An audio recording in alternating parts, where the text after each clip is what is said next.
Take a look at this finish. We've got a mirror polished drop point blade, a custom contoured wood handle, and a hand-stitched leather sheath that fits like a glove. But the real test is the edge. Watch this. It slices through a thick magazine like it's air, shredding the pages into confetti without catching once. This is what happens when you combine precise metallurgy with old-school craftsmanship. But to get here, we didn't start with a shiny blade. We started with a rough, unyielding bar of steel. Let's get into the workshop and build this knife from scratch. I started by clamping a flat bar of high-carbon steel securely into the vise. I used a permanent marker to draw the exact profile of the knife directly onto the metal. This layout is crucial. Every curve and angle starts here. Next, I grabbed the angle grinder. With safety gear on, I began the rough cut, following the marker lines closely. Sparks flew everywhere as the abrasive wheel bit into the steel, separating the blade shape from the rest of the bar. It's a loud, messy process, but it's the first step in revealing the knife hidden inside. Once the rough shape was cut out, it was time to refine. I moved over to the belt sander. Using the contact wheel, I smoothed out the jagged grinder marks and perfected the curves of the blade and the tang. Then, I switched to the flat platen to ensure the sides were perfectly flat and square. This profiling stage takes patience. You have to constantly check your lines to make sure you aren't grinding away too much material. The steel slowly transformed from a rough chunk of metal into a recognizable knife blank. With the profile established, I needed to prepare the tang for the handle. I used a center punch and a hammer to mark the exact spots for the pinholes. This creates a divot so the drill bit doesn't wander. I clamped the blade into the drill press vise and, using plenty of cutting fluid to keep things cool, drilled through the steel.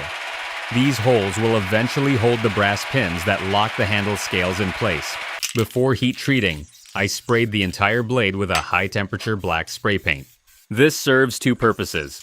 It helps me see the color of the steel more clearly as it heats up, and it offers a tiny bit of protection against scaling. Then, I fired up the gas forge. I slid the blade inside, watching it through the peephole. As the temperature climbed, the steel began to glow. First a dull red, then a bright cherry red. Once it hit that critical non-magnetic temperature, I knew it was ready. I pulled the glowing blade out with tongs and immediately placed it on the anvil. Using a hammer and a straightening tool, I quickly tapped the steel to ensure it was perfectly flat, correcting any warping caused by the intense heat. Then came the dramatic part, the quench. I plunged the red-hot blade vertically into a container of oil. Instantly, a massive burst of flames erupted as the oil vaporized. This rapid cooling locks the steel's structure, making it incredibly hard. After the flames died down and the blade cooled, I cleaned off the paint and scale to reveal a hardened, dark blade ready for the next stage. Now that the blade was hard, it looked rough and dark. It was time to bring out the beauty of the steel. I clamped the blade to a wooden block to keep it stable and started hand sanding.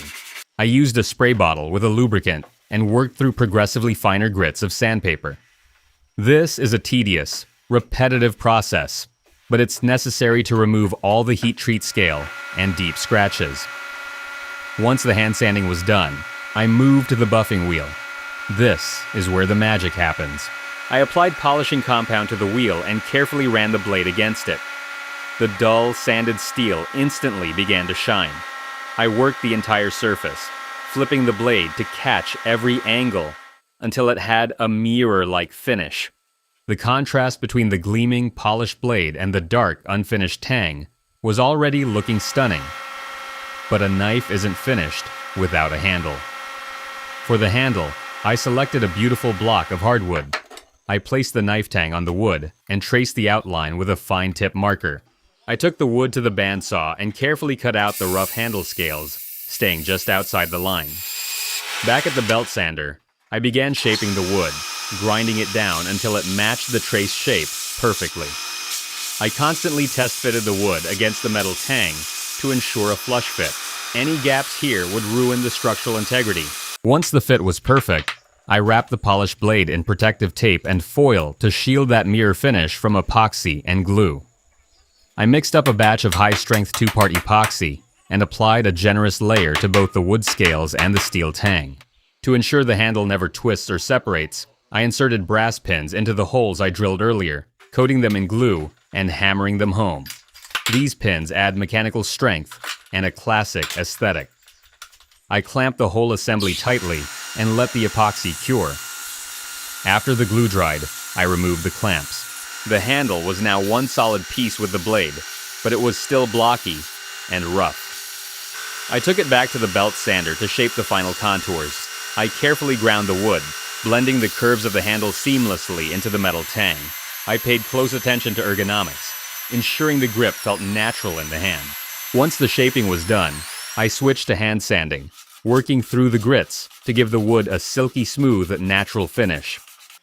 With the handle finished, I peeled away the protective foil to reveal the pristine blade. But it wasn't sharp yet. I took the fully assembled knife to the belt sander, this time equipped with a very fine grit belt. I carefully ground the final edge bevel, bringing the blade to a razor-sharp, hair-popping edge. This is the final step for the metalwork. Now, this masterpiece needed a home. I laid out a large piece of thick, vegetable tan leather on my cutting mat. I placed the finished knife on top to gauge the size and trace the outline for the sheath. I also marked out a separate strap for the belt loop. Using a sharp utility knife, I cut out the leather pieces. Precision is key here. The cuts need to be clean to ensure a tight fit later. I cut 2 identical shapes for the front and back of the sheath, plus the strap. Before assembling, I applied a specialized leather glue to the edges where the pieces would join and clamped them briefly. Then came one of the coolest techniques in leatherworking: wet forming.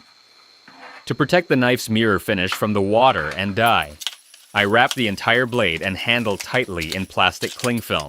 I took the glued leather pieces and soaked them in a container of water until they were fully saturated. The leather absorbed the water, becoming soft and pliable. Once the leather was saturated, I pulled it out and immediately wrapped it around the plastic-covered knife. I pressed the leather firmly against the steel, molding it to the exact contours of the blade and handle. This ensures a snug, custom fit that will hold the knife securely. I left it to dry in this shape. As the leather dried, it shrunk and hardened, locking in the form of the knife. After it was fully dry, I removed the knife. The leather now held the shape perfectly.